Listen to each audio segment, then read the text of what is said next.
Olá, queridos alunos do quarto ano, aqui é a professora Bamara. Vamos dar início a mais uma videoaula de ciências. Hoje nós vamos estar fazendo a nossa última revisão antes de entrarmos nos assuntos, nos conteúdos do terceiro bimestre. Então, mais uma vez, nós vamos estar falando sobre cadeia alimentar. Prestem atenção. Olha a imagem à direita de vocês, mostrando um produtor, um consumidor primário, um consumidor secundário, um consumidor terciário e até um consumidor quaternário, certo? Não tem problema. Você pode me perguntar assim: nossa, professora, mas aonde ficam os decompositores? Eles também entram no final da cadeia alimentar. Não se preocupem que nós vamos ver isso, certo? Aqui é só para introduzir para vocês mais alguma coisa em relação à cadeia alimentar, certo? Que a cadeia alimentar ela pode ter vários consumidores. A cadeia alimentar é o percurso de matéria e energia que se inicia sempre com os seres produtores. Seres produtores, quem são mesmo? Aqueles que produzem seu próprio alimento e termina nos decompositores. Olha só os decompositores aparecendo aqui. Ela corresponde à relação de alimentação, ou seja, à absorção de nutrientes e energia entre os seres vivos. Exatamente isso, porque nós nos alimentamos para que a gente possa ter energia, certo? Como que eu vou ter energia? Quando eu me alimento. Se eu não me alimento, eu não tenho energia. Podemos dizer que a cadeia alimentar refere-se ao processo em que um ser vivo serve de alimento para o outro. Exatamente, por isso que se chama cadeia, certo? Onde um serve de alimento para o outro, certo? Né? Cadeia de aprisionar, é cadeia de um dar a mão para o outro, um servir de alimento para o outro, certo? Componentes da cadeia alimentar. Então, primeiro, observem o desenho. Olha só o produtor, a planta. O gafanhoto, um consumidor da planta, certo? O sapo, um consumidor do gafanhoto. Então, nessa cadeia alimentar, o sapo e o gafanhoto são consumidores. Eu poderia chamar o gafanhoto de consumidor primário e o sapo de consumidor secundário. Aqui não foi colocado nenhuma imagem ou nenhum ser vivo que coma o sapo. Então, assim que ele morrer, os decompositores irão se alimentar dos restos do sapo, certo? O que os decompositores não conseguem comer, não conseguem dar conta, vai ficar no solo e vai servir de alimento para novas plantas, para que elas cresçam, para que elas retirem os nutrientes e os sais minerais da terra, ok? Os componentes da cadeia alimentar correspondem a toda a parte viva que a compõe. Eles são classificados em produtores, consumidores, decompositores, produtores. Este é o primeiro nível da cadeia alimentar. Os produtores são aqueles que produzem o seu próprio alimento, seja através da fotossíntese ou da quimiossíntese, tá? É a queima de energia, a queima de materiais que você precisa para se alimentar, certo? Então, é só uma forma diferente de falar as coisas. As plantas e os plânctons são os principais exemplos de organismos produtores, pois utilizam os nutrientes do solo e da luz solar para obter energia de modo autossuficiente. Já já vocês vão ver o que são plânctons. Os organismos produtores serão sempre a base da cadeia alimentar e os seres com maior quantidade de energia. Consumidores. Consumidores são todos os seres vivos que precisam se alimentar de outro para obter energia e nutrientes. Dentro do grupo dos consumidores existem diferentes classificações. Consumidores primários, que são todos os organismos que se alimentam diretamente dos produtores.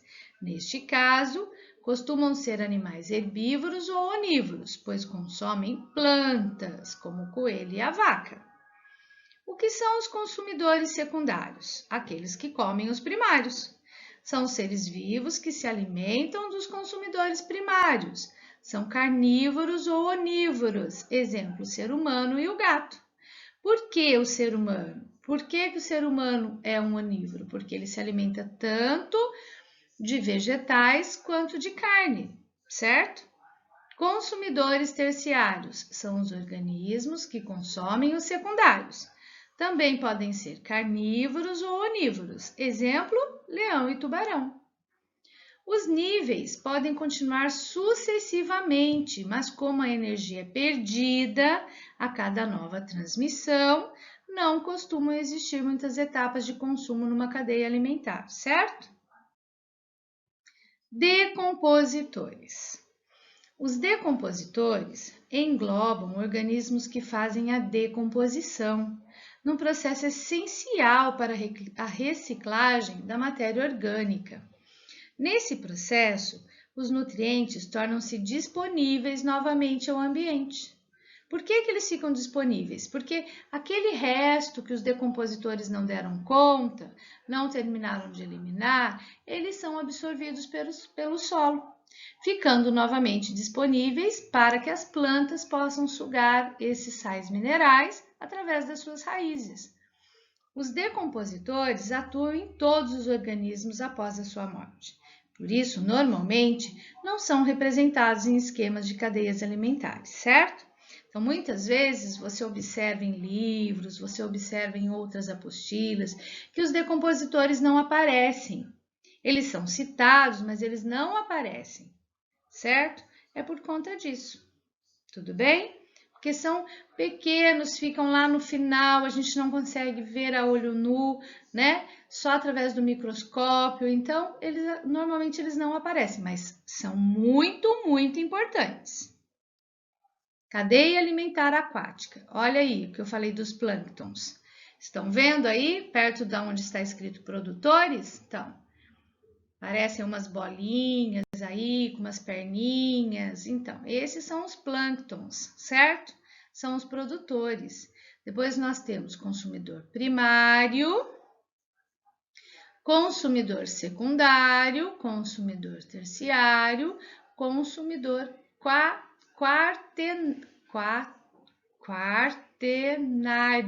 Ai, nem eu estou conseguindo falar isso direito. Quaternário. Muito bem, aqui são as algas que comem os plânctons, certo? Prestem atenção aí. Cadeia alimentar terrestre. Conforme a imagem exemplifica, na cadeia alimentar terrestre, temos as plantas como produtores, que por sua vez servem de alimento para os consumidores primários, herbívoros ou onívoros, representados pelo gafanhoto. Olha aí o gafanhoto na imagem. Os decompositores, fungos e bactérias aparecem no fim do ciclo, mas podem agir em qualquer nível trófico. Qualquer nível, certo? A partir da decomposição da matéria orgânica morta. Esta é uma atividade fundamental para garantir o equilíbrio do ecossistema e do ciclo da vida. Crise na cadeia alimentar. Até na cadeia alimentar nós temos crise, hein? Presta atenção. O desequilíbrio do ecossistema é um dos principais problemas ambientais da atualidade. Com a extinção de algumas espécies, animais e vegetais, estão ocorrendo cada vez mais problemas em cadeias alimentares e, por consequência, prejuízos para o ecossistema. A caça predatória de animais, a poluição das águas, do ar, a contaminação de rios, são os fatores que influem diretamente na cadeia alimentar, certo? É aquilo que a gente explicou, né? Que a gente estava falando em aulas anteriores. Se um ser vivo some da cadeia alimentar, o que vai acontecer, né? O outro ser vivo que depende dela, ele vai ou sumir também, certo? E por consequência, aquilo que servia de alimento vai crescer em abundância, vai passar do limite, certo? E essa cadeia alimentar entra em desequilíbrio, certo? Bom, tarefa. A tarefa, vocês vão estar copiando este texto no caderno de ciências de vocês. Coloquem a data, por favor. Copiem de caneta azul o texto. Leiam com atenção. Depois copiem as perguntas, pulando linha, certo? Numerem as questões aí para não ter problema. A, B, C, certo? E D. Respondam, pulando linha entre uma e outra, depois copiem a pergunta 2, responda, copia 3, responde, copia 4, responde, copia 5, ok? Bom,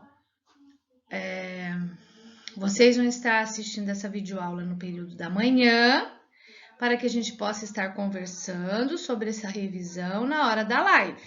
Live às 2h30 com a professora Eva, Ciências, ok? Se tiverem dúvida, marquem as dúvidas para que a gente possa conversar sobre elas. Beijo, fiquem bem.